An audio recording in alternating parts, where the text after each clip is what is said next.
If those words unintentionally touched a quiet space within you, or made you pause to question your own cave, then perhaps we're on the same path.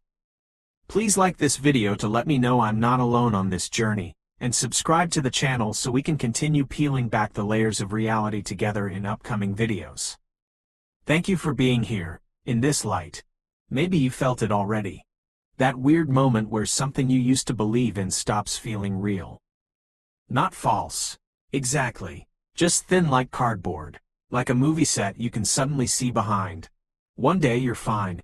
You're living your normal life. Scrolling, working, chasing something you were told would matter. And then quietly, your mind goes, wait, is this all? And once that question lands, it doesn't leave politely. It moves in. It starts rearranging the furniture. Plato's cave starts right there, not in some ancient classroom, in your everyday life, in the part of you that's been fine for years and suddenly isn't. The story is simple, almost too simple, which is why it's dangerous. A group of people are chained from birth inside a cave. They can't turn around. They can't look anywhere else. All they see is a wall in front of them. Behind them, there's a fire. And between the fire and their backs, people carry objects, figures of animals, plants, things. So those objects cast shadows onto the wall. The prisoners watch the shadows their whole lives and call that reality. They name them. They argue about them. They build a whole worldview out of them. And honestly, why wouldn't they? It's the only thing they've ever known. So, here's the uncomfortable part. The cave isn't society out there. The cave is whatever you've accepted without questioning. It's the stories you inherited. The definitions you never agreed to but somehow live by. Success, failure, worth, normal, even love sometimes. And there's this line from Kierkegaard that hits like a cold splash of water. There are two ways to be fooled. Believing what isn't true and refusing to believe what is true. Most people think the first one is the danger.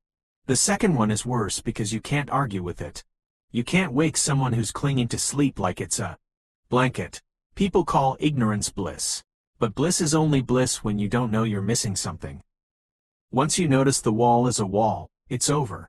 That's why the title is real. Once you understand Plato's cave, there's no going back. Not because you become better than anyone. No, because you can't unsee what you've seen. A mind that opens to a new idea never returns to its original size. You don't get to shrink yourself again without pain. And if you're already feeling that pain, good. Not good like happy, good like you're waking up. Here's what nobody tells you about waking up. It's not comforting. It's not a spa day. It's not angel music. It's disorienting. It's like walking out of a dark cinema into noon sunlight and realizing your eyes have to relearn how to see. In Plato's cave, one prisoner gets unchained. Suddenly, he's forced to stand, to turn, to look at the fire. And even that part hurts because the fire is brighter than the shadows. Imagine realizing the thing you thought was reality was just a flickering imitation, and now you're staring at the mechanism that made the imitation. Then he's dragged outside, not gently dragged, and the first thing he feels isn't enlightenment. It's pain. His eyes burn. He's confused. He misses the cave, which sounds crazy until you realize the cave was predictable. The shadows were familiar. Familiar can feel like safety, even when it's a cage. So, the moment you start questioning your old life, don't be surprised if part of you wants to run back. Don't shame yourself for it either. The nervous system loves familiar patterns, even painful ones, especially painful ones you've learned to survive. Plato uses that progression for a reason. First, the freed prisoner can only handle reflections in water. Then he can look at objects directly. Then he can look at the sky. And only after time, after adjustment, can he look at the sun, the source of light itself. In Plato's language, that's not just sun. That's truth. That's the form of the good, the deepest reality behind reality. So the journey isn't just learn new information. It's transformation. Your perception changes.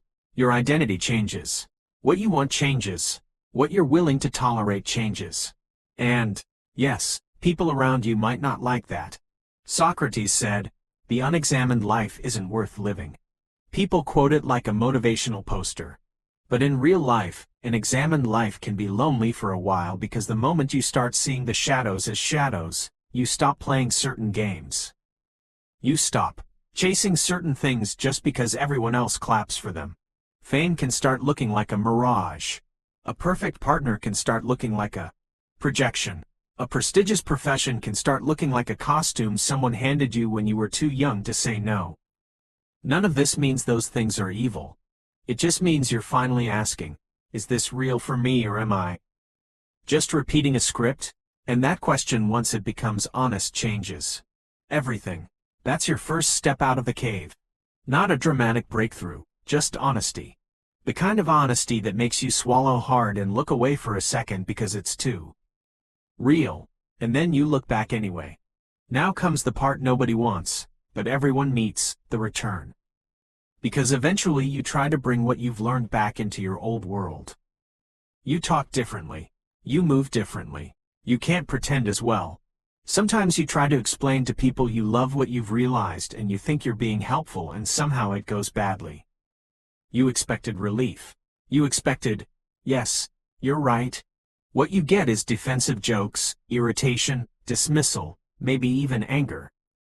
And you're standing there like, wait, why are you mad? I'm trying to free you. Plato predicted this perfectly. When the freed prisoner returns to the cave, his eyes can't adjust to the darkness anymore. He can't see the shadows clearly. The prisoners watch him struggle and say, basically, see, leaving ruined him. He's blinded. He's stupid now.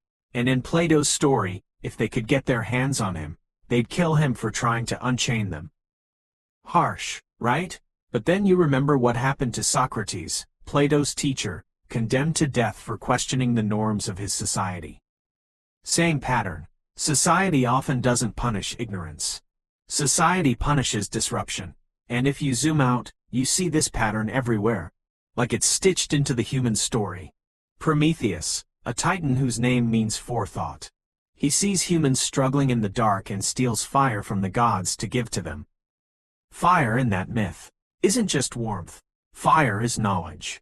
Fire is civilization. Fire is the spark that turns helplessness into creativity. And what happens to Prometheus?